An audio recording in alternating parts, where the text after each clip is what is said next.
Oi, pessoal, tudo bem? Eu sou David Varelo e, como você ouviu agora, esse é o podcast Desculpa o Atraso. No programa de hoje, eu estou com uma convidada super especial, a Esther Oliveira, aqui comigo. Oi, Esther.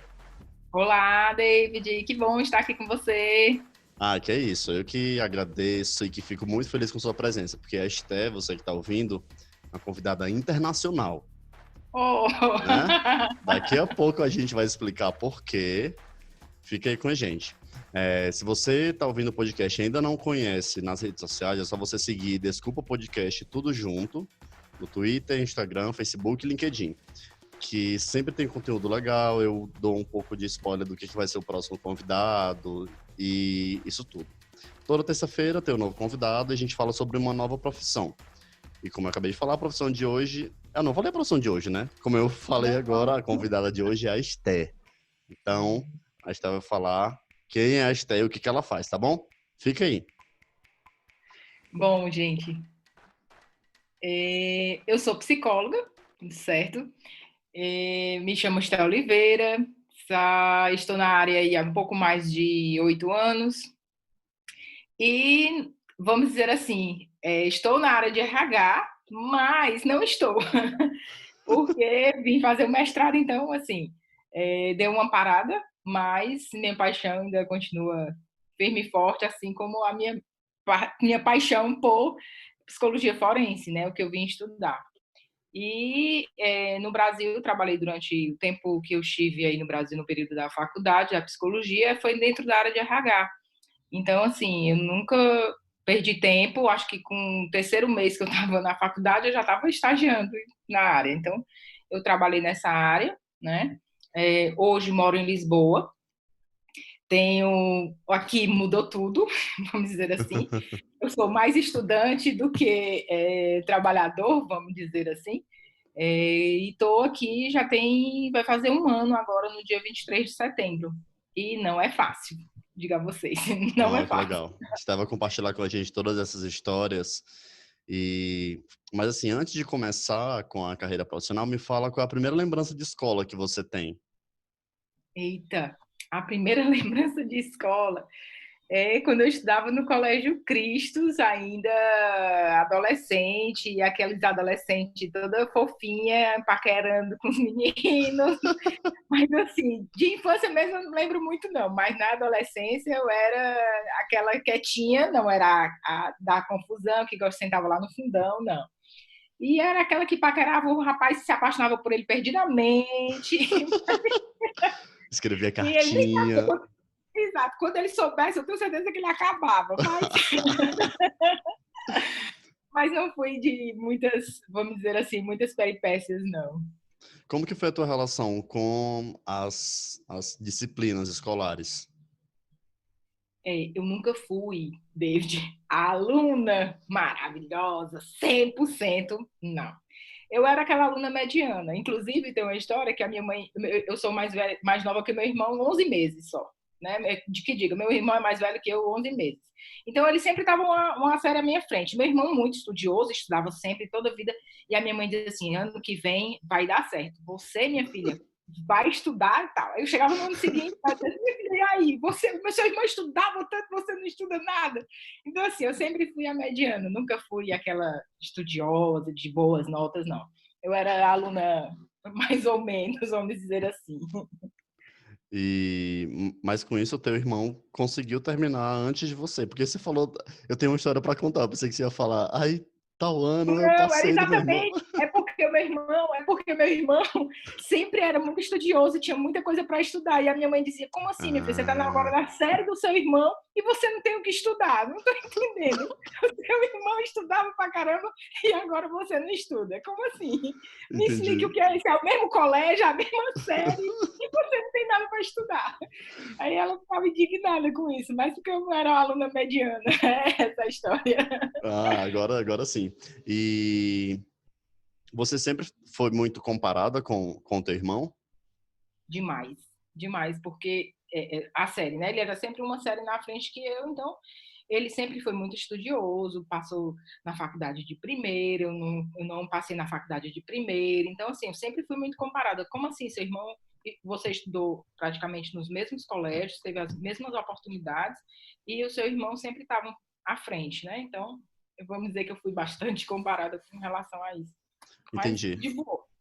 E vocês estudaram até o ensino médio sempre nas mesmas escolas ou não? Não, teve um percalço aí em 1988, 89, onde meu pai não teve mais condições de pagar a escola. Na verdade, ele abandonou a gente. E aí a gente teve que ir para um outro colégio. Só que o meu irmão, como ele era muito estudioso, tinha a mãe de um amigo dele pagou o colégio para ele continuar estudando lá, para ele terminar o ensino médio. E eu, a minha mãe não tinha condições, eu tive que ir para um outro colégio.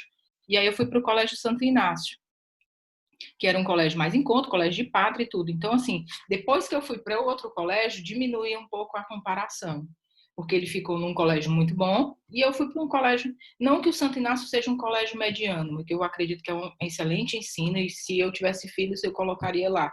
Mas em comparação, você conhece as escolas em Fortaleza, você sabe que o Santo Inácio não seria um colégio excepcional. Mas foi bom, foi muito bom, por sinal. Acho que foi o melhor colégio da vida. Legal. E lá você fez ensino médio. Sim, no ensino médio. Como que foi para você a pressão de ensino médio quando a gente começa a imaginar sobre o que é vestibular, o que é faculdade? Como que foi para você? Tu sabe que eu não pensava nisso, David, porque eu arrumei meu primeiro namorado no ensino médio. Então eu só pensava em namorar, eu não queria estudar. Mas, quando foi do segundo ano, mais ou menos, a gente terminou o relacionamento e aí eu realmente tive que estudar. Mas, assim, eu nunca soube o que realmente queria definitivamente. E aí eu fiz o ensino médio, eu fiz o terceiro ano pensando somente em terminar o ensino médio. A minha mãe me cobrava muito isso, de o que é que eu vou fazer e tal, mas eu tinha outras coisas também. Como a gente tinha uma condição financeira muito difícil, eu ajudava a minha mãe nas atividades em casa. Tipo, minha mãe começou fazendo cinto, depois ela faz calcinha e sutiã, depois modinha e começou a fazer biquíni. Então, eu ajudava muito a minha mãe. Eu não tive a oportunidade de é, fazer o ensino médio e me dedicar somente aos estudos. Eu tinha que trabalhar também. Então, foi um período que eu não pensei muito nisso, mas a minha mãe insistiu muito, né? E depois de um tempo, não foi de imediato, acho que foi uns 3, 4 anos depois, que eu resolvi fazer pedagogia. E aí eu fiz a pedagogia em regime especial, que foi aquela pedagogia que eram 2 anos.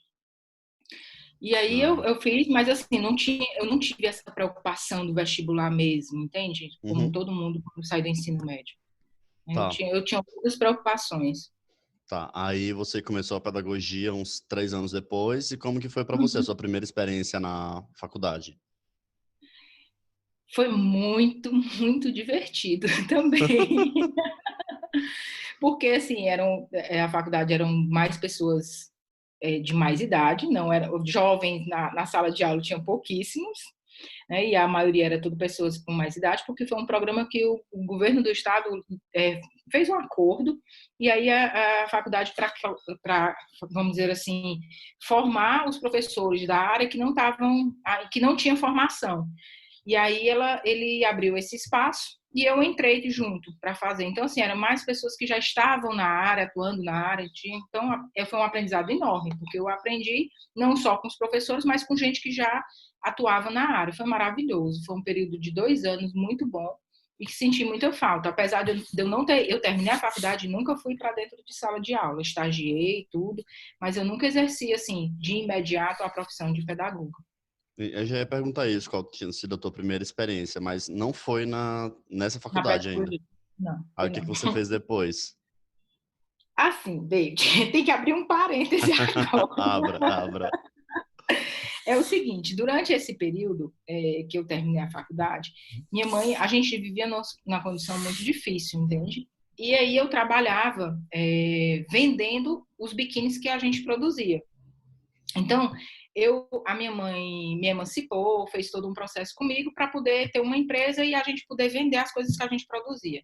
Então, quando foi um certo período, ela fez entrou numa associação, e essa associação fazia feiras itinerantes. Então, o meu primeiro trabalho assim mesmo foi viajar pelas cidades do país, tipo Manaus, Macapá, São Luís. Eu conheço do norte até a Bahia com essas vendas. Então, eles alugavam um ônibus ou fretava um ônibus e a gente ia vender nessas feiras itinerantes nas cidades. Uma parceria junto com o Sebrae. Então, durante um bom tempo, eu vivi fazendo essas viagens. Eu cortava biquíni, eu costurava, e depois que eu costurava tudo isso, eu tinha que viajar para poder vender a produção. Então, bem isso mesmo. Entendi, era quase uma equipe. Então, equipe, isso mesmo, equipe. Aí, você fechou o parênteses aqui? Fechei, pronto. Então, você fez a faculdade, né, em regime especial, aí você foi para as cidades vender, e o que aconteceu depois contigo? E aí, a gente conseguiu, vamos dizer assim, uma condição melhor, né? Minha mãe abriu uma loja na Monsenhor Tabosa, depois abriu uma loja na Frei Mansueto, e aí, não, o contrário, primeiro na Frei Mansueto, depois na Monsenhor Tabosa, aí a gente realmente teve que fechar o negócio porque não estava dando certo. Para quem está ouvindo, a Monsenhor Tabosa é uma rua conhecida em Fortaleza que ela tem muita loja, é uma rua toda diferente do resto da cidade, é uma rua do calçamento todo bonitinho e tal, tem uma Como se arquitetura fosse um centro diferente. comercial. É um centro comercial, mas é uma rua só, né? Que tem Uhum, muitas lojas e fica isso. na parte turística da cidade. Então, é uma rua que ela foi mais feita para a gente caminhar e visitar as coisas. É como se fosse um shopping a céu aberto, né? Uhum, isso mesmo, David. E aí a gente teve que fechar por conta das condições, não estava mais dando lucro, e a minha mãe, nesse mesmo período, a minha mãe também trabalhava em Canidé, tinha passado num concurso em Canidé, e meu irmão morava na Espanha e eu tinha que ajudar. Assim, eu era mesmo a pessoa que ajudava a minha mãe a sustentar os meus irmãos e a sustentar a gente também. E aí, quando a gente fechou a loja, e eu disse assim, não, então cada um vai ter que se virar. E aí eu peguei uma máquina que a gente tinha, né? A gente fechou a loja e tudo, eu peguei uma máquina e comprei um Fiat Uno HVL 7770, Nossa!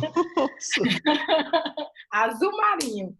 E aí eu fui ser vendedora mesmo, né, de uma distribuidora que distribuía na época todinho. Hoje ela não existe mais. E aí fui vender, comecei a vender e tal. E foi bem interessante porque eu nunca tinha tido essa experiência de vender para mercadinho, para pequenos comércios, né? E foi muito bom. E foi tão bom que eu fui convidada para entrar para a EBD, que era uma outra distribuidora que vendia Red Bull, Tic Tac, Kellogg's. Então era uma empresa com um mix de produtos bem mais interessantes e bem mais lucrativos, né? E aí eu fui, a primeira vez que eu fui, o cara ficou fazendo hora comigo, não queria me atender, e aí foi aquela coisa ruim. Eu disse, olha, eu não posso ficar aqui, porque eu tenho um compromisso, e realmente eu tinha um compromisso, porque eu trabalhava ainda nessa outra distribuidora, e eu tinha que fazer degustação no Fortal. E aí eu não podia ficar esperando a boa vontade dele me atender enquanto eu tinha outro trabalho. Eu peguei, me levantei e fui embora, deixei ele lá. Aí quando foi no outro dia, ele ligou e disse, olha, Esther, porque eu não pude atender e tal, você pode vir aqui hoje? Eu disse, tá bom, eu posso, mas eu tenho um horário para sair porque o Fortal, eu tenho que trabalhar no Fortal. Aí eu fui, conversei com ele e tudo, e quando foi no outro dia, ele disse, não, você pode vir trabalhar com a gente? Aí eu disse, vai, tudo. Não, calma, tem que terminar o Fortal. E aí eu fui para a EBD. Então, trabalhei aí, acho que uns 3 anos, mais ou menos, na EBD. E fui vendedora, comecei vendendo no José Walter. José Walter, como tu sabe, um bairro distante, um bairro popular, e bem, eu não conhecia. E aí, quando eu cheguei no José Walter, eu disse, meu Deus, o que foi que eu vim fazer aqui? Jesus amado, piedade de mim. Aí eu comecei a ficar aperreada, mas aí eu liguei para os outros colegas, eles me ajudaram e tudo. E com pouco tempo eu recebi uma rota melhor, né? Uma rota para atender farmácias, motéis, hotéis de Fortaleza. E as lojas de conveniência, as principais lojas de conveniência. Então, foi maravilhoso. Eu era da elite, não era mais a vendedora comum. Aí eu, o máximo. Mas aí foi uma experiência fantástica, porque eu conheci outras pessoas e conheci outros mercados, outros distribuidores, no caso, eu conhecia as pessoas que trabalham com remédio, conheci as pessoas que trabalham com energético. Então, assim, foi um divisor de águas, vamos dizer assim, quando eu fui para essa nova divisão. Mas foi muito bom também. E aí eu sempre fui convidada para outras empresas. Dificilmente eu faço entrevista, eu fico desempregada para poder ir buscar emprego no mercado, entende? E aí eu sei que quando eu estava nessa empresa, o marido da minha irmã de criação me convidou para ir trabalhar na Vurt, que é uma empresa de São Paulo. Na verdade, ela é alemã. E a sede dela, a matriz dela no Brasil, é aí em São Paulo, em Cotia. E aí ele disse, vamos, Esté, trabalhar comigo lá, tu vai ter carro, tu vai ter uma multinacional, não sei o que. Eu disse, não, não vou não. Tá bom demais aqui, pra que eu vou atrás disso? Não, não quero não, não quero não, por favor, não me chame mais. Eu sei que ele insistiu tanto que eu fiz a prova em casa. Ele é gerente, era gerente na época, ele foi lá em casa e disse, eu vim fazer as provas aqui com você, você vai fazer uma redação para mim. Nessas folhas aqui é que é o grafológico, né? Que é para verificar a escrita. Aham. Vai fazer a redação para mim, não sei o quê. Eu disse, rapaz, tu é muito teimoso, cara. Eu não te disse que eu não quero isso. Aí, beleza, fiz a redação, tá bom, entreguei. Quando 2 dias depois ele disse, Esté, tu vai agora para Recife. Eu disse, eu? Não vou para Recife, não. Esté, tu passou, tu vai conversar com o diretor e não sei o quê, não sei o quê. Eu disse, não, eu não quero isso, não. Tá tão bom aqui do jeito que eu tô, sai de mim. Beleza, acabei indo para Recife. Cheguei em Recife, conversei, eu disse, não, eu não vou passar nunca. Só tinha eu de mulher. O resto eram tudo homem. E aí eu disse, meu Deus, aonde foi que eu vim parar? Pelo amor de Deus. E a empresa pagou tudo, né? Na verdade, a gente foi para lá e a empresa pagou tudo e tal. Aí voltei, assim, ó, definitivamente eu não passei. Então, eu já tentei, tudo que tinha para fazer, eu já tentei, não tem mais o que fazer. Aí ele disse, não, Esther, tá enganado. Eu vou saber hoje à tarde a notícia. Aí eu, tá bom. Quando foi de tarde, ele ligou. Disse, Esther, pois tu não passou? Aí eu disse, Aí disse, agora tu vai para São Paulo. Eu disse, eu vou para São Paulo? Tu é doido, fazer o que em São Paulo? 15 dias em São Paulo para o treinamento interno, né, deles. Aí eu disse assim, mas eu tô trabalhando, não posso fazer isso não. Eu disse, não, tu vai pedir demissão. Se eu vou pedir demissão? Aí eu disse, meu Deus do céu, tu tá doido mesmo, como assim? Aí eu pedi demissão e tal. E fui para São Paulo, passei 15 dias e foi muito massa, porque aí era outra atividade, eu era vendedora, só que eu vendia produtos para carro, David. Eu Hum. vendia óleo treatment, higienizador de ar-condicionado, eu vendia coisas para carro, parafuso, arruelo, tudo para carro, não tinha nada a ver com o que eu vendia. Eu vendia roupa, Aham. vendia comida e aí fui É. vender coisas para carro.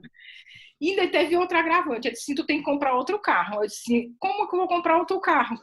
Eu só tinha meu Fiat Uno, né? Aí ele disse, não, agora tu vai poder comprar outro carro. Eu disse, não, não pode, a empresa não aceita esse carro não, porque esse teu carro é muito antigo. E aí eles não aceitam. Eu disse, como assim? Aí eu disse, não, então não tenho condições de ir não, porque eu não tenho condições de comprar um outro carro, né? Que é um carro. Ele queria, era como se fosse assim, eu tinha que comprar um carro no mínimo de 5, no máximo de 5 anos de uso. Então Uhum. tinha que ser um carro realmente mais novo, né? Aí eu sei que foi lá, foi cá, e a gente acabou comprando esse carro, e eu fui para a Vurt e passei quase 5 anos lá. Nossa. Uhum. Mas você trabalhava em Fortaleza? Você foi para São Paulo só Só para para o treinamento. treinamento? Ah, entendi. Isso. Você trabalhava em Fortaleza. Exatamente, eu trabalhava em Fortaleza. Aí Mas, eu vendia para as concessionárias, Ford, Toyota, e para algumas oficinas pequenas também. entendi. Eu Você tinha lembra uma que ano moto foi isso, mais ou menos? em 2004, 2005, até 2006 eu estava por lá, mais ou menos. Tá. Aí o que foi que aconteceu com você em 2006? Você já entrou na pós-graduação esse ano? Não, eu era só vendedora. Não fazia nada da vida, só trabalhava. E aí, quando eu fui, aí eu resolvi que eu não queria mais vender, David. Eu não queria mais vender, eu não queria mais essa vida, isso é muito cansativo, eu não quero mais isso. E eu trabalhava numa multinacional que o carro era da empresa, eu ficava com o carro no final de semana, plano de saúde, tudo do bom e do melhor. Eu não tinha o que reclamar, tinha um salário bom. Só que eu não queria mais fazer isso, para mim já não me dava uma satisfação fazer isso. Eu já não era feliz lá. E aí eu cheguei pro gerente e falei, eu não quero trabalhar aqui, eu vou fazer minha carta de demissão. Aí ele vai, não, vou ligar já pro diretor. Aí ligou pro diretor, disse, oi, chefe.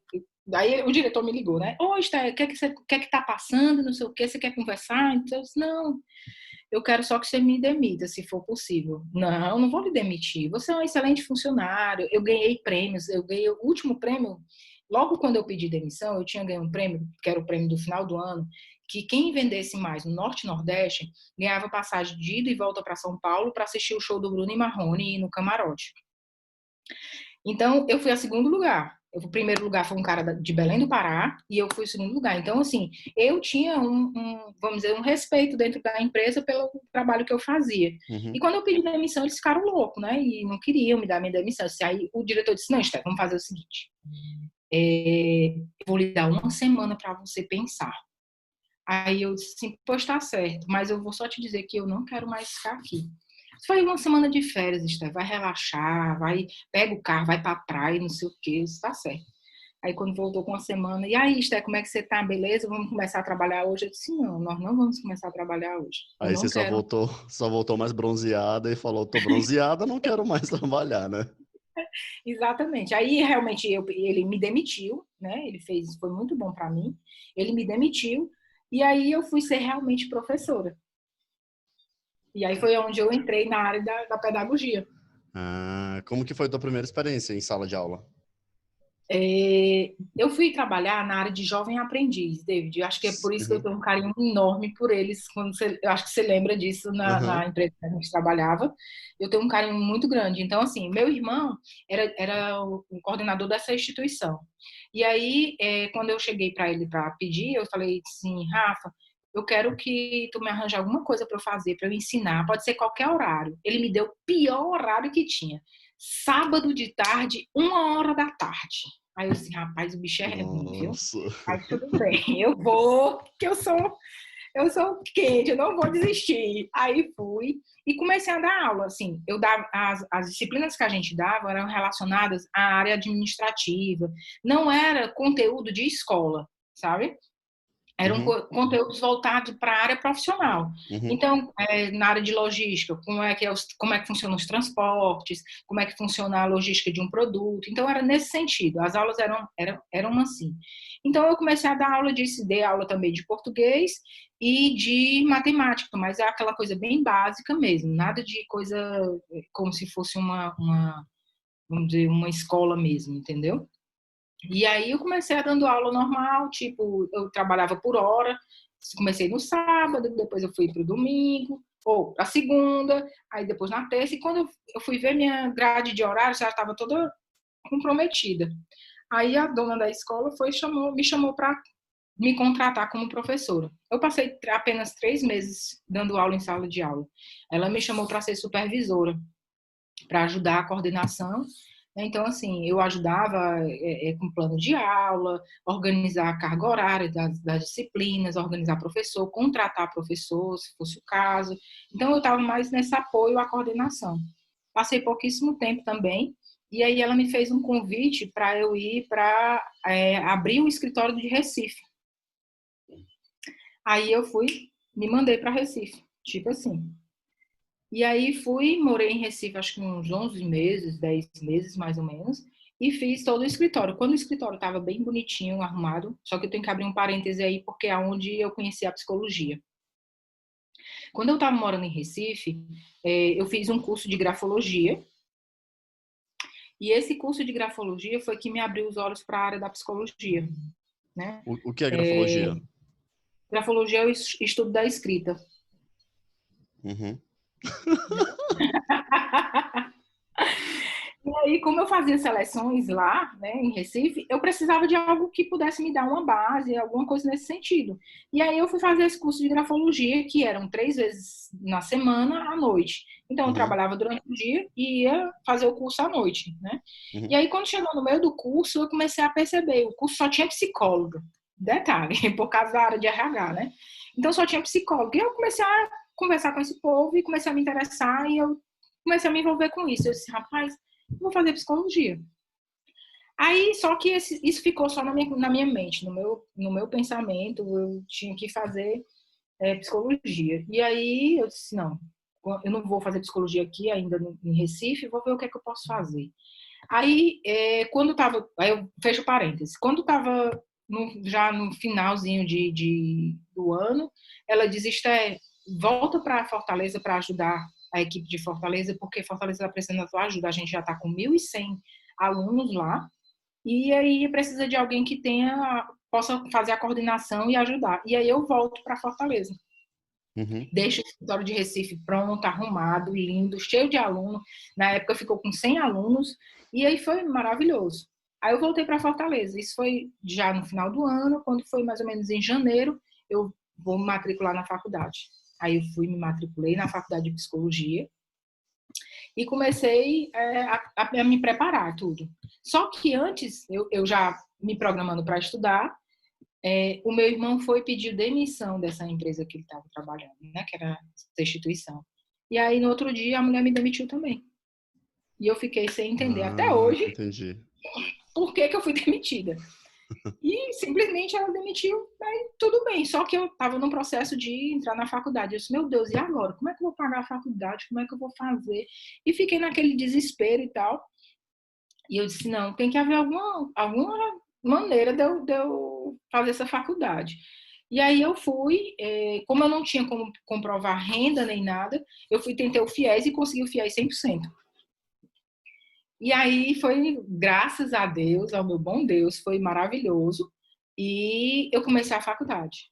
E aí eu pensei, e agora? O que é que eu vou fazer? Porque eu quero ir para a área de RH, e se eu ficar aqui de braços cruzados, não, nada vai acontecer. Então, vamos lá, vamos procurar emprego. Emprego não, estágio na área de RH. E aí Que, foi onde eu... que ano foi isso? 2013, Uhum. quando eu comecei na faculdade. Uhum. E aí eu peguei, fui atrás de emprego e vi uma vaga de estágio numa construtora super renomada em Fortaleza. E eu conhecia a analista de lá que trabalhava junto comigo na instituição de aprendiz, né? Aí eu liguei, Thalita, tem uma vaga de estágio assim, assim, assim? Ela disse, tem, Esther. Eu disse assim, eu vou mandar meu currículo, pode ser? Ela disse, tu vai mandar teu currículo? Como assim, Esther? Tu vai mandar um currículo para estágio? Eu disse, minha filha, agora eu tenho que começar do zero, que eu quero entrar na área de RH e eu tenho que começar do zero, aprender a base. Aí ela disse, vale, Esther, não acredito não. Eu disse, sou eu mesmo. Tu mesmo, Esther? Eu disse, sou eu, Thalita. Eu não acreditava, né? Pois então é o seguinte, manda o teu currículo que eu vou falar com a Yara. Aí eu me lembrei que a Yara, que era a gerente de RH de lá, estudou comigo no Colégio Cristo, é amiga de infância. Aí, beleza. Nossa. Quando com pouco tempo, a Yara liga para mim e diz assim, Esther, só que, na verdade, vou fazer outro parêntese. Na escola, eu era conhecida como Fabiana. Meu nome é Esther Fabiana. Então, a Yara me chamava de Fabiana. E quando ela ligou para mim, ela disse assim, Fabiana, tu quer trabalhar de estágio? Como assim? Tu tá doida? Tu enlouqueceu? Eu disse, não, vou te explicar. Eu estou estudando psicologia e quero entrar na área de RH. E a maneira mais fácil de eu entrar em qualquer empresa para atuar na área é pelo estágio. Aí ela disse assim, vale, pois faz o seguinte, vem aqui hoje à tarde. Aí eu disse assim, hoje à tarde, e eu morava perto de lá, né? Eu morava na Abolição e ela trabalhava na Dom Luiz. Eu disse, tá bom. Aí eu cheguei lá, fui conversar e tal, resumindo, eu saí de lá com um computador Dell zerado da caixa e amanhã você começa lá na obra. Meu Deus. Esse povo é mais doido do que eu. Nossa, a Esther não tem um segundo de descanso, né? Não, cara, sempre foi assim. Eu só tive descanso quando eu cheguei aqui mesmo. Aí, quando eu chegar aqui, você vai entender. A gente tá E chegando, aí, é. tá chegando. E aí eu trabalhei realmente durante esse período, né? Eu passei 6 meses lá e foi maravilhoso. Eu trabalhei dentro da obra mesmo. Eu fazia recrutamento, eu acompanhava absenteísmo, eu fazia tudo sozinha. Eu tinha o apoio das meninas, mas era eu que tinha que realmente me virar. A obra era distante, era numa cidade Aquiraz, então eu tinha que realmente me virar. Não podia, não tinha ninguém para eu contar do meu lado. Eu tinha que ligar se desse algum problema, ou o próprio engenheiro, mas foi muito maravilhoso. No entanto, eu tive que sair por conta financeira mesmo. Porque enquanto eu estava lá, estava bom, porque a bolsa era muito boa, muito boa, e eu estava recebendo seguro-desemprego. Aí eu disse, não, eu não posso mais, meu seguro vai acabar e eu não posso mais continuar nesse formato. E aí eu falei com a Yara de boa, sister, não tem problema, não se preocupe e tal. E aí eu realmente me desliguei, acho que no finalzinho de agosto. Aí eu realmente, foi a primeira vez que eu tive que ir atrás de emprego mesmo, assim, David, foi essa vez. Uhum. E aí comecei a mandar currículo e tal, e quando foi no finalzinho de setembro, eu fui chamada para uma entrevista no Cubambu, restaurante Cubambu. E aí fui para a entrevista e tudo, e quando eu cheguei lá, um dos diretores foi que me entrevistou, que inclusive é amigo do dono dessa construtora que eu trabalhei, que eu estagiei. E aí Uhum. quando eu cheguei na entrevista, ele falava assim, você é fulano, você está fazendo psicologia, não sei o que, não sei o quê. Sim, mas me conte aí o que é que você fazia mesmo lá na construtora. Aí, como é que funcionam as coisas lá? Ele queria saber muito mais da construtora do que a minha, Uhum. minha experiência profissional. Resumindo, no final do dia, pois então você começa amanhã. Aí eu, meu Deus do céu, meu senhor, aí eu pensando comigo, assim, esse povo não dá nem uma semana não, você vai, amanhã você começa. E aí foi assim, eu comecei a fazer o trabalho, eu atendia, em Fortaleza a gente lá tem, na verdade são 4 lojas, né, não tinha o Iguatemi ainda, era o Sul, o Meireles, o Dom Pastel e a da Beira Mar. E aí eu atendia essas 4 lojas e dava um apoio também de vez em quando ao Plus, que é um buffet que eles têm, né, em frente ao Dom Pastel, e eu fazia o recrutamento e seleção. E lá eu inseri o programa Jovem Aprendiz, que não tinha. Eles tinham que cumprir Hum. cota e eles não tinham nenhum jovem lá. Então foi mais um filho meu que nasceu lá dentro do Coco Bambu. E eu trabalhei dentro do Coco Bambu durante um bom tempo assim, quase um ano, não foi nem um ano, porque eu recebi um convite para ir trabalhar em outra, numa consultoria. Os donos do Coco Bambu, eles não se fazia seleção para os diretores, então ele contratou uma consultoria. E essa consultoria fui eu e um dos diretores que buscamos no mercado. E quando eu comecei a conversar com a consultora, ela gostou do meu trabalho e tudo, e depois ela me fez o convite para ir trabalhar com ela. E aí eu fui sair do Coco Bambu e fui trabalhar com ela em outras empresas. Aí eu fui para a área de consultoria, fui ser consultora interna de RH.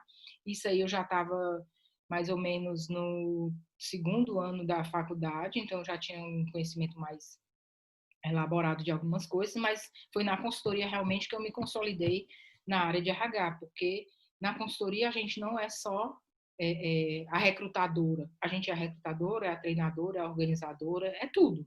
E você tem que dar conta de vários clientes ao mesmo tempo. Então foi uma escola maravilhosa, agradeço demais a Janine que me deu essa oportunidade, né? E eu também não tinha tanta experiência assim.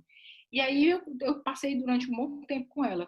E fui desligada, na verdade, porque teve a crise de 2015 e 2016, onde foi uma dificuldade financeira enorme e aí realmente ela teve que me desligar.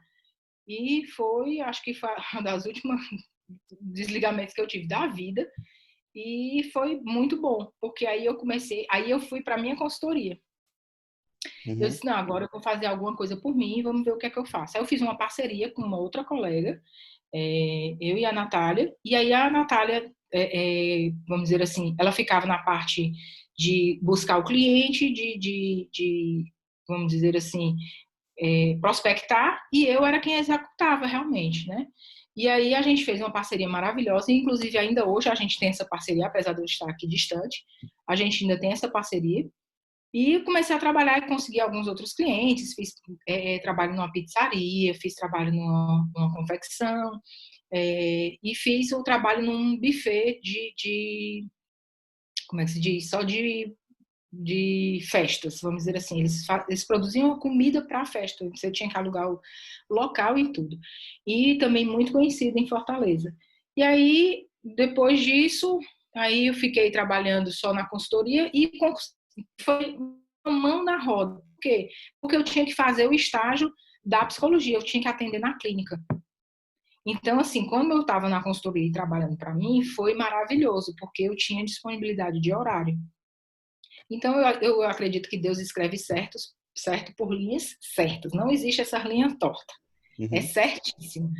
É maravilhoso, porque eu terminei a faculdade E aí, estava na consultoria e tudo, mas estava na consultoria num período muito difícil, porque o ano de 2017 foi um ano bem difícil com relação à economia do país.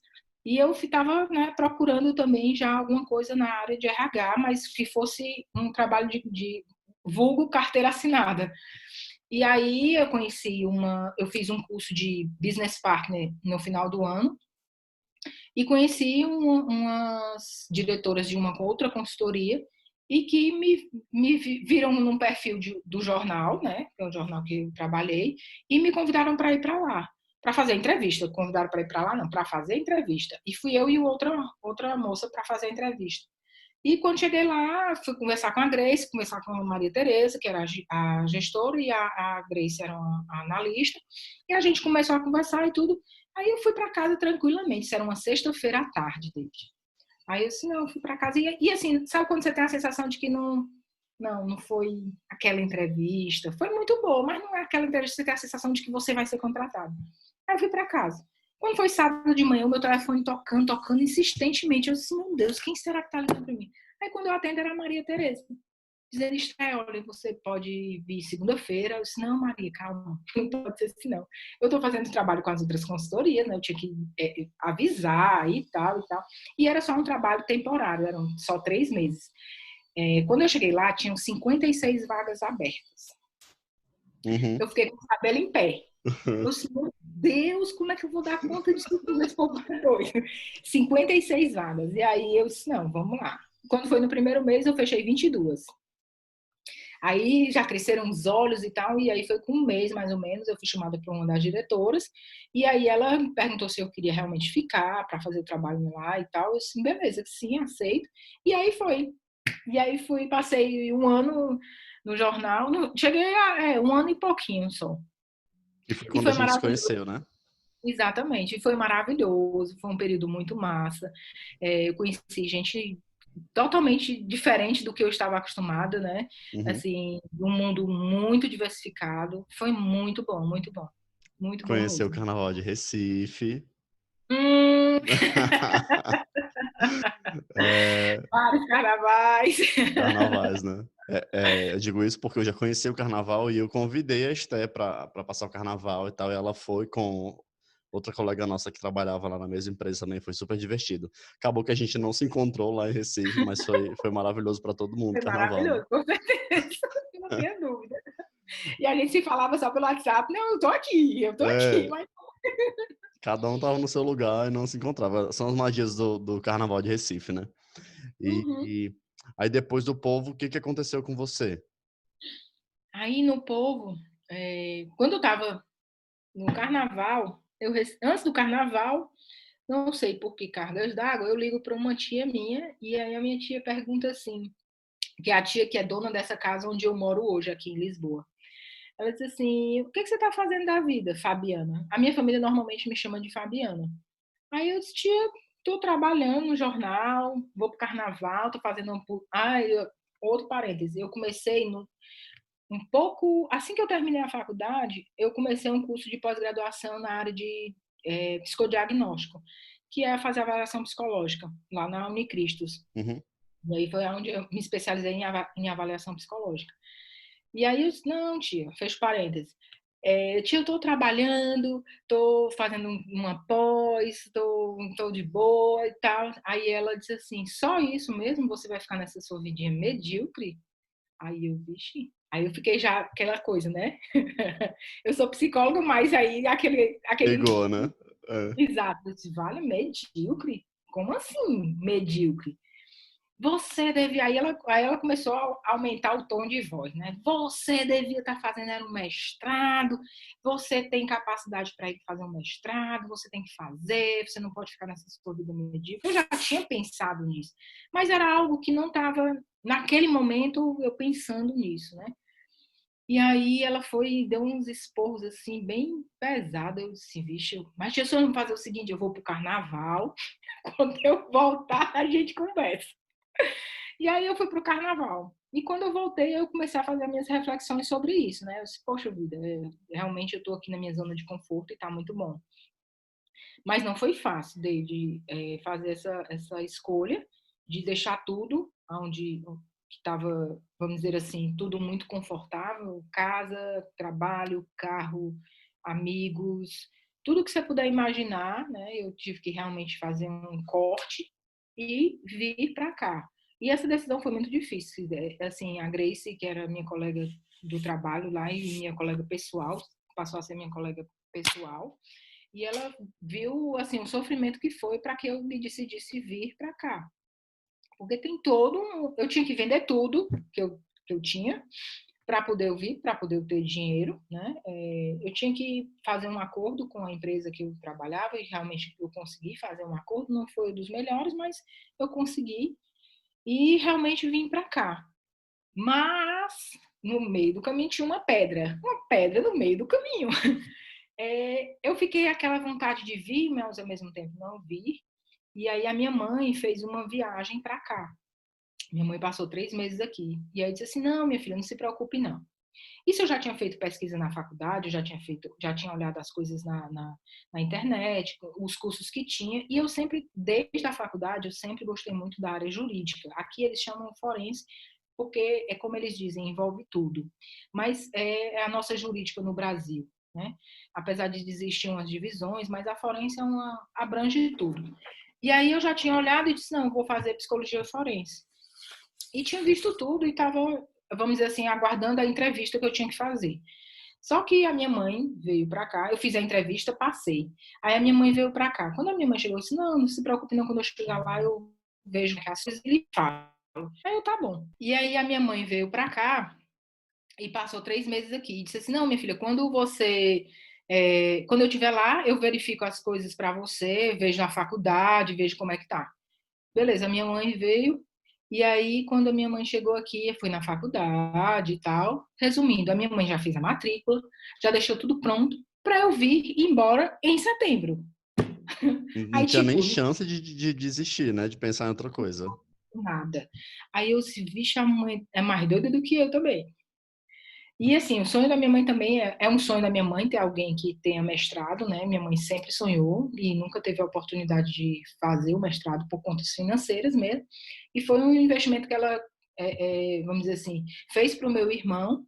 E eu, na época que meu irmão estava fazendo esse mestrado, eu que estava trabalhando para poder ajudá-lo a fazer, né? Então, assim, a minha mãe também foi um apoio muito grande para que eu pudesse vir para cá também, né? Vamos dizer, apoio Legal. moral, tudo foi com a ajuda dela. Não só dela, mas minha família inteira. Eu sou muito apegada à minha família. Minha irmã que mora em Brasília também. Então, teve muito envolvimento da família mesmo. Uma das coisas mais difíceis que eu acho aqui é a falta da minha família, David. É o que eu sinto muito. E aí foi isso, David. Eu vim para cá no dia 23 de setembro. Eu cheguei aqui em Lisboa. Eu saí dia 22 e vim embora para cá no dia 22, cheguei aqui 23 e no dia 24 eu tinha aula. Tipo, eu não tive nem tempo de. Não, Sei como é isso. vou Sei como é isso. descansar, vou conhecer Lisboa e tal. Oxi, não teve tempo para isso. E aí eu fui à aula. E aí eu me dei o luxo, eu digo assim, de passar 6 meses só estudando. Definitivamente só estudando. Então, assim, no final do ano de 2019, eu só estudei. Estudei e passei muito. Aí eu fui conhecer Israel, fui para Paris, então eu me dei esse luxo. E quando foi no começo do ano, eu comecei realmente a buscar uma outra oportunidade, porque eu não podia ser filhinha de mamãe, né? Eu tinha que realmente me sustentar, e assim, a minha renda, eu estava vendo, estava só saindo e nada entrando, então eu tinha que ter alguma coisa para se não aperreio um negócio, eu tinha que ter alguma segurança. E aí eu fui atrás de trabalho, e aí consegui, mas não é dentro da minha área. Mas como eu estou aqui com um objetivo, que é o meu mestrado, então vamos dizer assim, eu abri esse parêntese para que eu possa continuar o meu mestrado, até porque é, o euro está absurdamente alto e não tem condições do dinheiro que se tem no Brasil trazer para cá, porque se transforma em quase nada. Em quase nada. O que que você faz hoje aí? Aí hoje eu trabalho na área de telemarketing, eu atendo as ligações de uma empresa de telefonia móvel. Na verdade, não só de telefonia móvel, eles têm TV, tipo Uma que a gente TV a cabo, conhece daqui, que é grande, tem TV, telefones, telefone fixo, celular, internet, né? internet, exatamente, pronto, nesse Legal. mesmo estilo. E aí eu trabalho 5 horas, eu trabalho part-time, não Uhum, trabalho às 8 horas, né? E trabalho de 5 às 10, porque quando o meu estágio começar, que vai ser nesse semestre, eu preciso estar com horário disponível, porque eu vou trabalhar, vamos estagiar em uma instituição. Pode ser no presídio, pode ser numa instituição de reabilitação, pode ser em vários locais. Então, instituições públicas. Então, eu tenho que ter disponibilidade durante o dia para poder fazer o estágio. Então, foi por isso que eu escolhi o part-time à noite. Então, de 5 às 10 da noite. Volto para casa por volta de 11 horas, eu estou em casa. Né? E assim, não faço nada do que da minha área, vamos dizer assim. Mas atendo ainda à noite. Eu ainda tenho alguns pacientes que eu atendo à noite. No caso, às vezes eu termino 2 horas da manhã de atender os pacientes, porque no Brasil ainda é cedo, né? uhum. Mas para não sair totalmente da psicologia, eu continuo atendendo mesmo, né? Vamos dizer assim, na área clínica. Legal. E como é que você está lidando com o mestrado durante uma pandemia? David, eu passei exatamente 90 dias dentro de casa. E aqui, assim, as pessoas respeitam mesmo. Não tem, eu vou ali. Não, não tem essa desculpa deles saírem sem máscara, sem obedecerem às regras do governo. Então, foram 90 dias que a gente passou dentro de casa, respeitando mesmo, literalmente. Só podia ir para a farmácia, supermercado. E no supermercado era uma fila gigantesca, porque só entrava 50 pessoas dentro do supermercado. E aí, muitas vezes eu não ia. Quem ia é a colega que divide a casa aqui comigo, e ela que ia para o supermercado. Mas muitas vezes eu não fui, e minha atividade era estudar, conversar com meus amigos na internet. Teve dias desesperador mesmo, porque além de eu estar fora do meu país, né, da minha cidade, da minha família, eu me vi aqui muito só, porque eu não podia ir numa praça, não podia ir em nada. Então, me vi muito só, foi bastante difícil esse período, né? E, assim, eu imaginei que a gente poderia, vamos dizer assim, se divertir um pouco mais e ser mais lisboeta, vamos dizer assim. E eu Uhum. acabei nem foi isso. A gente passou muito tempo trancado dentro de casa. Agora a gente sai tranquilamente e tal, mas o uso da máscara aqui é direto. A gente não pode tirar a máscara para praticamente nada. Uhum. Mas foi E, bastante difícil por o período da pandemia. nossa, imagino. E você está tendo aula ainda agora, só online, né? Na verdade, eu tive aulas online.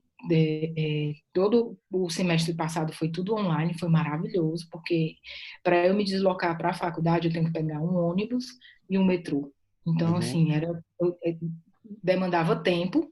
Então, foi muito bom esse período que eu passei em casa. E depois que foi liberado para a gente sair, a faculdade não quis mais que a gente voltasse para as aulas. Até por conta de custo, eu acredito, porque na faculdade tem o ar-condicionado, tem luz, tem várias coisas, né? E com a despesa diminuída, com certeza, então, assim, foi muito bom. E as minhas aulas terminaram, acho que no final de junho. Uhum. E aí foi tudo online, maravilhoso. Até as provas, a gente fez provas online.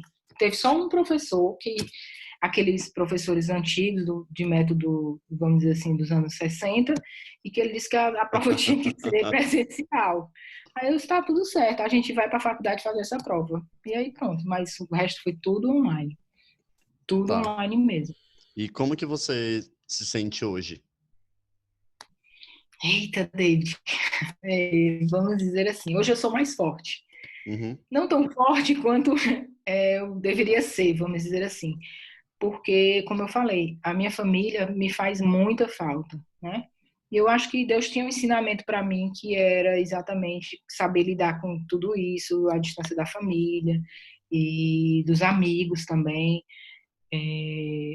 Hoje, vamos dizer assim, ainda tenho dificuldade de adaptação, aqui eu não tenho amigos assim, tenho pouquíssimos amigos, e vamos dizer assim, minha vida é muito solitária, né? Minha amiga que divide apartamento, eu tenho uma outra colega que mora aqui, mas ela está morando numa cidade um pouco mais distante, então não é aquela coisa que você sai na rua e vai ver seu amigo. Não, para eu ir ver essa minha amiga, eu pego um trem de 1 hora e meia para ir vê-la. Então, assim, é tudo um pouco mais difícil, mas assim, a questão de adaptação também, eu diria que para acabar de completar com todo esse quadro, foi a pandemia, né, que foi bastante difícil. Que já estava difícil, e quando teve a pandemia ficou mais difícil ainda. Mas eu acredito que a gente sai um pouco mais forte. E eu acredito que sim, eu estou um pouco mais forte. Mas ainda é bastante difícil. Como que foi para você, acho que, pela história que você contou, se eu não me engano, acho que 2 vezes você foi demitida, né? Como que foi Uhum. para você? Como que é esse sentimento? Porque você já esteve do outro lado demitindo pessoas, né? Sim, sim. Nossa, é ruim. É das atividades do RH que eu não gosto, David. Que disse assim, Estel, o que é que tu não gosta de fazer no RH? Eu disse a demissão. Apesar de que o RH não é para demitir. Quem tem que demitir é o gestor e tal. Uhum. Mas normalmente se manda o RH, algumas empresas e tal. Então, assim, no dia que eu fui demitida e que ela chegou para mim e falou, Estel, infelizmente eu não tenho como continuar porque não tenho condições financeiras. Sabe quando falta o chão? Assim, agora o que é que eu vou fazer? Por que, meu Deus do céu, que isso vai acontecer? Mas, assim, uma sensação horrível, horrível. E eu acho que é por isso que eu não gosto de fazer essa atividade. Porque Uhum. muitas vezes é pai de família e tudo. Então, assim, eu tenho essa sensação. Mas eu vou dizer para você que é ruim. Não é bom não ser demitido.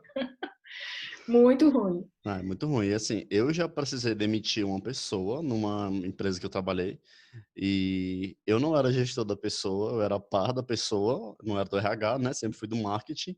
E eu lembro que o gestor, o meu diretor na época, ele ficava assim na mesa também vendo, porque ele falava, eu quero ver como que é você demitindo o seu colega que Nossa. trabalhava com você. E eu, na época, uma das primeiras experiências, né? E, Uhum. nossa, eu fiquei com uma carga muito, muito pesada. Muito pesada. Acho que eu fiquei uma semana pensando naquilo direto. Aí, hoje em dia eu penso, putz, por que que aconteceu isso comigo? Eu não tinha formação, eu não tinha experiência. E hoje eu já sei que eu não tinha obrigação de demitir a pessoa, né? Fazer. De fazer. Não... Assim, hoje, para eu demitir, eu demito sem problemas e, assim, não... E demito numa boa. Tipo, se eu olhar, vamos supor, eu tiver que demitir, David, ó, infelizmente a empresa não quer mais o seu trabalho e, infelizmente, a gente está te desligando hoje. De buenas eu desligo. Mas a minha cara meu semblante, você vai olhar nada, mas por dentro tá, eu tô morrendo, porque eu sei que muitas vezes é um pai de família, apesar de que eu sei também que muitas vezes existem pessoas que cavam a sua demissão, né? Busca, não é um bom funcionário, não está fazendo o trabalho corretamente, então, mas assim, normalmente quando há demissão é por conta de alguma coisa nesse sentido. Então, se eu sei que eu preciso demitir, eu me preparo para aquilo e vou lá e faço papo. Não fico pensando, não, porque se pensar não vai dar certo. É, não vai dar certo. E eu sei que você não me demitiria, né? Porque você sabe Com certeza não. exatamente. Você sabe o tipo de profissional que eu sou, as Sim, coisas com certeza. os projetos que a gente já participou e tal. Agora sim, eu vou fazer algumas perguntas que você faz em entrevista. E vou Certo, falar, ok. vou tirar uma, vou aproveitar esse momento que a gente está do outro lado agora, tá bom? Certo. É, Como é que dizer? A moeda virou, foi? sim, exatamente, a moeda virou. É, quando eu estava escrevendo as primeiras publicações sobre o podcast, me veio uma pergunta que sempre que alguém me pergunta sobre o que é o podcast, eu sempre dou como exemplo essa pergunta. Eu vou aproveitar e fazer agora. Por que que algumas vezes, por mais que o RH diga, eu ligo para você, mesmo se tiver uma resposta negativa, por que que a gente não recebe ligação?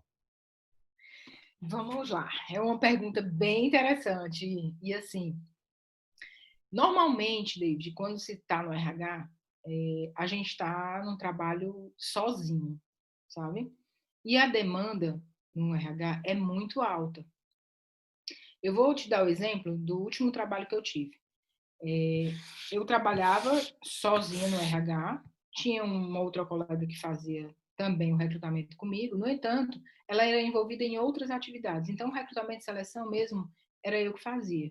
Então, eu tinha diversas vagas. Eu não tinha só uma, duas, três, quatro vagas. Eu tinha diversas vagas. Então, muitas vezes, eu não tinha tempo hábil para fazer uma ligação e informar o candidato que ele não passou. No entanto, muitas vezes, nas entrevistas, eu pedi à pessoa, ligue, mande um e-mail, eu respondo, não tenho problema de responder.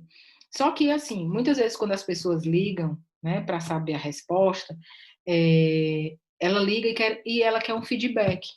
E muitas vezes eu não posso dar um feedback por telefone, eu não posso dar um feedback para uma pessoa de algumas informações que são pessoais e que você tem que ter um manejo apropriado para você dar essa resposta, né? Então, assim, o que eu podia fazer, eu fazia. Se você ligue para mim, passe o e-mail. Se eu não responder, se eu não encaminhar o e-mail, pode ligar para o jornal. Tanto que, às vezes, tinha um recadinho na mesa para mim, disse, o fulano ligou e tal. Eu mandava um e-mail para aquela pessoa, se eu soubesse quem era a pessoa e tal, eu mandava um e-mail para aquela pessoa, eu mesmo ligava, dava o retorno. Se eu não pudesse ligar, eu deixava uma das meninas para poder ligar e dar o retorno para ele, entende? Mas é como eu estou te dizendo, é tempo hábil. Não se tem muito tempo dentro do RH. Uhum. Principalmente, né, nesse último trabalho que eu tinha um recrutamento de seleção muito extenso, onde eu tinha que preparar um dossiê. Então, esse dossiê levava um tempo muito grande. Eu tinha teste psicológico, eu tinha redação, eu tinha desenho, eu tinha um parecer meu do candidato. Então, assim, era um processo muito extenso. O candidato ia diversas vezes na empresa para fazer a seleção. Então, eu tinha 30 vagas, 10 candidatos para cada vaga, e essas vagas aconteciam tudo ao mesmo tempo. Então, eu falo por mim, eu não tinha realmente tempo hábil. Quando eu sentava no computador e mandava alguns que eu lembrava, e detalhe, eu mandava especificando o nome da pessoa, porque muitas vezes se manda só a resposta automática, né? Eu botava o nome da pessoa, eu botava a vaga que ela tinha participado, entendeu? Eu fazia com uma delicadeza. Mas o tempo é cruel na área de RH, na área de recrutamento e seleção especificamente. Bacana. Outra dúvida, o que que você... Um pedido de dica, na verdade. O que que você tem de dica quando tem um campo para a gente preencher do tipo pretensão salarial? A gente coloca um valor abaixo, o valor que a gente recebe no emprego atual, ou um valor acima? Vamos lá. Boa pergunta, David. Mas assim, a dica que eu dou é que você coloque o salário que você realmente ganhou nos últimos trabalhos, né? Lógico, com a coerência. Vamos supor, eu no último trabalho eu fui analista, mas agora eu estou concorrendo a uma vaga de assistente. Eu não posso colocar lá um salário de analista, se eu estou concorrendo a uma vaga de assistente porque o mercado não está bom e tal. Então, não adianta eu querer ganhar R$ 2.500 fazendo a atividade de um assistente que ganha 1.500, né? Tem que ter o bom senso. Mas, assim, a dica que eu dou, coloque o salário que você está ganhando na hora, ali, o último salário que você teve. Esther, mas pode ser que eu não seja contratado, pode ser que a empresa pague um pouco menos e tal. Então, se você sente que existe essa possibilidade, você pode dizer, mas eu estou aberto a negociações. O que acontece quando a empresa determina um determinado salário, vamos dizer assim? A empresa tem um orçamento e ela só pode gastar naquela área, vamos supor, eu vou chutar aqui, ela só pode gastar R$ 30.000 com folha de pagamento, com aquela área lá. E quando ela determina um salário de R$ 3.000 para aquele funcionário, ela não pode sair do orçamento da 3.100 ou não. E aí, de repente, o cara coloca R$ 3.500. Mas ele não está contando que tem um auxílio de alimentação, ele não está contando com isso. E aí entra-se em negociação. Olha, eu não posso pagar isso, é R$ 3.000, mas você tem aqui a plano de saúde, você tem a alimentação, plano de saúde para sua família. Então, assim, envolvem outras coisas também. Então, por isso que eu digo, é negociável. E se você percebe que pode ser negociável sim, porque eu acredito que o mercado não está fácil, né? Então pense e diga mesmo, seja o mais honesto possível, não minta, não omita informações, porque a pessoa que está lhe recrutando, a pessoa não lhe recruta porque você é ruim ou por conta disso, não. Não lhe recruta por conta do perfil. O perfil que a empresa está buscando é um. e o seu perfil é outro, não se encaixa ali. Então, eu costumo dizer que o salário é importante, você tem que ser honesto, sim, porque se você for para uma empresa, você tem um perfil massa, é o perfil da empresa, mas se você for ganhando bem abaixo do que você ganhar, você não vai trabalhar lá satisfeito, né? Então, isso também tem muito disso, de você se sentir bem, ganhando bem. Não adianta a gente querer ganhar menos se não está se sentindo bem. Uhum. Legal. Por falar em se sentir bem, o tipo de roupa e uma camisa amassada, um cabelo diferente, influencia na hora da contratação? A Esté tá morrendo de rir aqui. Eu tô adorando estar do outro lado. Você não tem noção disso. Vai, Esté, responde. Porque eu já vi cada coisa que eu vou te falar.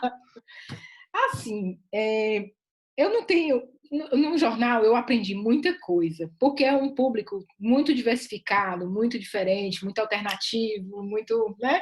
E eu aprendi muita coisa. E para mim não tem problema se a pessoa tem um cabelo roxo, se tem um cabelo lilás, louro. Para mim não tem problema. Se ela usa aquelas alargador, não tem problemas quanto a isso.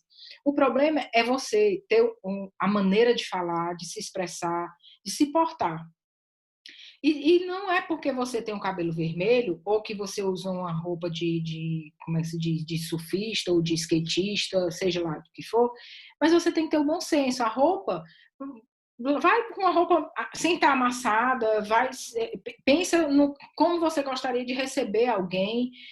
Eu sei que para muita gente que tem esse perfil, isso não faz sentido, não importa.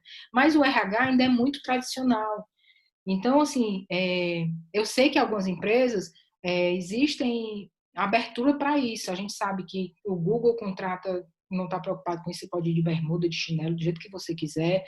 Existem empresas que não estão preocupadas com isso, mas o RH é muito, muito antigo, vamos dizer assim. Então, existem Uhum. algumas regras que devem ser, vamos dizer assim, olhadas um pouquinho diferente. Por conta disso, mas o mundo está mudando, está todo mundo na tecnologia.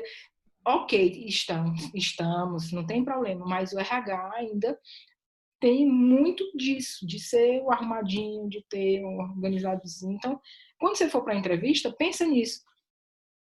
Mas eu vou fazer uma entrevista para uma loja de surfista. Perfeito. Você pode ir de surfista. Tá tudo certo. Quanto mais se identificar com a marca, melhor. Mas vamos supor, você vai para um cargo de gestor, aí você vai com roupa de surfista. Entende? É esse bom senso que a gente tem que ter, sim, de pensar, eu vou para um cargo assim, como é que a empresa se veste, como é que as pessoas na empresa se tratam. Você tem que começar, se você vai para uma entrevista naquela empresa, estuda aquela empresa, como é que funciona, como é que as pessoas se vestem, como é que as pessoas trabalham lá. Então, isso tem que também partir um pouco do candidato, entende? Ele Uhum. tem que observar para onde ele vai. Vamos supor, outra empresa que também contrata nesse formato é a CIA. Na CIA, às vezes, tem a galera bem alternativa. Aí eu acho massa aqueles cabelão. Teve uma vez que eu vi um cabelo rosa. Eu disse, meu Deus, cabelo doido. Mas assim, tava de boa. Por quê? Porque é o estilo da CIA, aquele estilo descolado e tudo. Então, você tem que pensar nisso também, né? Um bom senso com relação a isso. O nosso papo tá muito massa. Eu tenho mais algumas perguntas, mas a gente tem um presente para vocês, que é para mim também. A Esté vai ser a pessoa que vai acompanhar a gente na jornada do Me Contrata. Então, para você que está ouvindo, a gente vai conversar com umas pessoas que estão no início de carreira, buscando o primeiro emprego, que estão querendo mudar de emprego. E elas vão ficar... Sabe o que eu estou fazendo agora? Que tá fazendo essas perguntas para a Esté, que obviamente eu não vou fazer na hora da entrevista de emprego. Então, a gente vai ajudar essas pessoas a ter um pouco mais de tranquilidade aí para entrevista com um pouco menos de nervosismo, porque eu acho, Sté, que esse lance de nervosismo é muito definitivo, né, para saber se uma pessoa vai bem ou não numa entrevista. Para se sentir mais seguro, às vezes determinada fala, determinada conversa facilita, sim. Mais para frente a gente vai divulgar esses episódios e tal, né, e vai ser bem divertido, porque a gente vai fazer episódios mais rápidos mais diretos, então a pessoa vai estar aqui entrevistando a Esté vai estar do outro lado e o nosso objetivo é ajudar mesmo a pessoa com tudo para deixar ela mais tranquila e quando ela for para a entrevista ela vai lembrar, no programa eu vi isso no programa que eu Uhum. vi semana passada e tal. E eu tô bem feliz com isso, tô bem empolgado e acho que a gente vai ter um papel importante para ajudar a tranquilizar uma pessoa e fazer com que a gente tenha mais caminhadas no mercado de trabalho, né? Sim, com certeza. E a pessoa se sentir assim, mais acolhida, porque o que eu percebo também, David, é que às vezes a pessoa vai tá entrando numa guerra quando vai para a entrevista. Tipo assim, tem 10 Nossa, pessoas, eu sim, vejo, demais. né? Então, assim, a pessoa já fica nervosa se tem 10 e tem aquele dali que sabe mais do que eu, que tem algo mais do que eu. Então, para se sentir mais seguro, determinadas coisas faz toda a diferença. E uma delas é você estudar um pouco a empresa para poder você saber onde está pisando, vamos dizer assim, né? Uhum. Legal. Você já deu várias dicas aqui pra gente hoje, né? Mas você separou algum livro essencial para quem tá querendo entrar nessa área? Algum filme que você viu e falou, nossa, esse filme foi incrível. Vamos lá. O livro que eu separei é Tornar-se Pessoa, que é do Jung. E esse livro é um livro.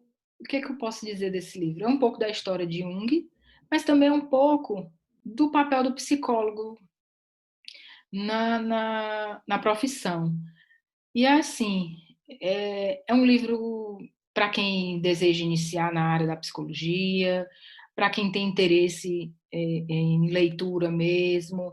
É um livro maravilhoso, eu recomendo demais. Adoro esse livro.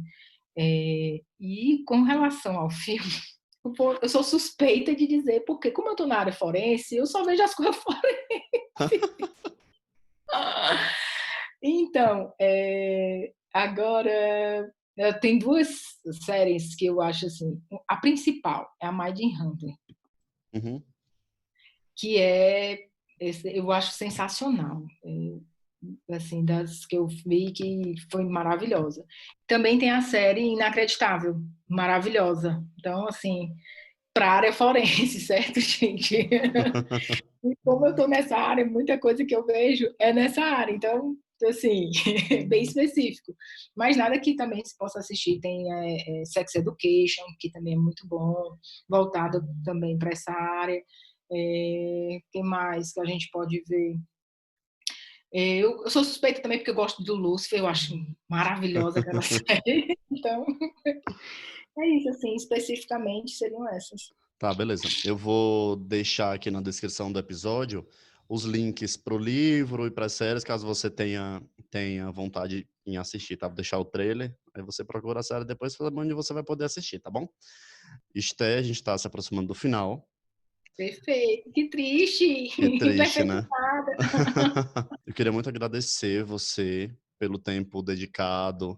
Você foi uma das primeiras pessoas a comentar sobre o programa assim que ele foi lançado. Eu fiquei muito feliz com isso. E você sabe que eu admiro muito você. Se você não sabe, estou falando agora, admiro muito você. Ai, que bom. Mas eu desconfiava. Espero assim que tal dia a gente consiga ir pro carnaval e se encontrar no carnaval, né? Eu acho bom. E assim, eu queria deixar um espaço para você poder falar alguma coisa, falar para as pessoas como que elas podem te encontrar, caso alguém queira trocar uma ideia contigo. Pois vamos lá. Bom, hoje eu estou fazendo atendimento psicológico na área da clínica, né? E quem quiser conversar, tirar dúvida, na área de RH também, pode me procurar no meu Instagram, que é @psi_Esther Oliveira. David, tu vai confirmar para mim. Não, eu vou colocar na descrição do episódio também. Fique tranquilo. Eu coloco também. E para tirar dúvidas com relação a isso, é, eu estou disponível. Meu horário é um pouco diferente do de vocês, né? Enquanto vocês estão dormindo, eu já estou acordada faz tempo. Tipo, quando eu estou almoçando, vocês estão tomando café, certo? Mas assim, fico disponível, pode perguntar que eu respondo, ajuda com relação à roupa, com informação, como é que se faz um currículo, como é que a gente pode melhorar um currículo. Então eu mudei de profissão, como é que eu faço um currículo? Então, eu consigo te auxiliar nesse sentido, tá? E fico à disposição, quem precisar na área psicológica, eu tô aqui. Show de bola. Esté, muito obrigado. Foi uma conversa ótima. A gente conseguiu tirar algumas dúvidas. Tá sendo legal conversar com as pessoas que eu me sinto mais próximo de cada pessoa que eu converso, sabe? Uhum. De ouvir algumas histórias que a gente não teve oportunidade de saber porque a gente estava em ambiente de trabalho ou ambiente acadêmico com outras pessoas que eu conversei, né? Então, assim, fico muito Uhum. feliz. Obrigado do fundo do meu coração por ter aceito esse convite, dessa loucura da minha cabeça. E essa loucura da minha história. E tá tudo certo, então, tá tudo ótimo. Tá tudo certo. Tem nada errado. É. Então, assim, obrigado, Esté. Eu E que agradeço, David. Eu fiquei lisonjeada por poder participar desse seu empreendimento fantástico que é o podcast. show de Eu bola. tô adorando. E quando eu for aí, a gente vai sair, tá bom? Pois venha, estou lhe aguardando, viu? Aqui tem um quarto, você tem lugar para ficar, é só vir. Oba! É só pra mim, tá, pessoal? É só pra mim isso. É isso. Sim, sim. Assim, pra você que tá ouvindo o podcast, até o próximo episódio. Tchau, David. Obrigada por tudo. Até breve. Este podcast faz parte do movimento LGBT Podcasters. Conheça outros podcasts através da hashtag LGBT Podcasters ou do site www.lgbtpodcasters.com.br.